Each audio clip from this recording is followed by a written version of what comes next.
Welcome to A9 TV. గడిచిన 2024 ఎన్నికల్లో TDP, Janasena, BJP కూటమి అధికారంలోకి రావడంతో రాష్ట్రంలోని ముస్లిం నాయకులు, ఓటర్లు ఎంతో కృషి చేశారని ఎన్డీఏ ముస్లిం జేఏసీ మహిళా వింగ్ రాష్ట్ర కన్వీనర్ షేక్ సిద్దాంబి అన్నారు. ముస్లింలకు రాబోయే ఎమ్మెల్సీ ఎన్నికల్లో సముచిత స్థానం కల్పించేందుకు కూటమిలో భాగస్వామ్య పార్టీల నాయకులైన శాసనమండలి మాజీ chairman MS Sharif, retired SP Sheikh Shaikshavali, Syed Musin, MS Baig, అలాగే జనసేన పార్టీ నుంచి షేక్ రియాజ్, షేక్ నాయబ్ రసూల్, ముస్లిం హక్కుల నాయకులు జనాబ్ షుబ్లీతో పాటు కృష్ణా, ప్రకాశం, కడప, గుంటూరు జిల్లాల నుండి ముస్లిం సామాజిక వర్గానికి అవకాశం కల్పించాలని షేక్ సిద్దాంబి డిమాండ్ చేశారు. భవిష్యత్తులో కూటమి నాయకులు ముస్లిం వర్గాల్లోకి వెళ్లి ఎన్డీఏ కూటమికి మద్దతు ఇవ్వాలని అడిగే పరిస్థితి ఉండాలంటే కూటమిలో ఉన్న ముస్లిం నాయకత్వాన్ని బలపరచాల్సిన అవసరం కూటమి అగ్రనేతలకు ఎంతైనా ఉందని సిద్దాంబి అన్నారు.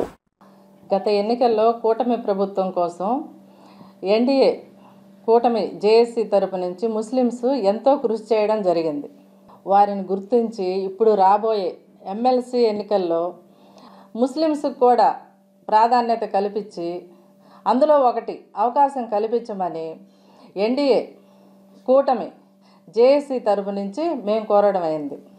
ముస్లిం సామాజిక వర్గంలో అర్హత ఉన్నవారు చాలామంది ఉన్నారు.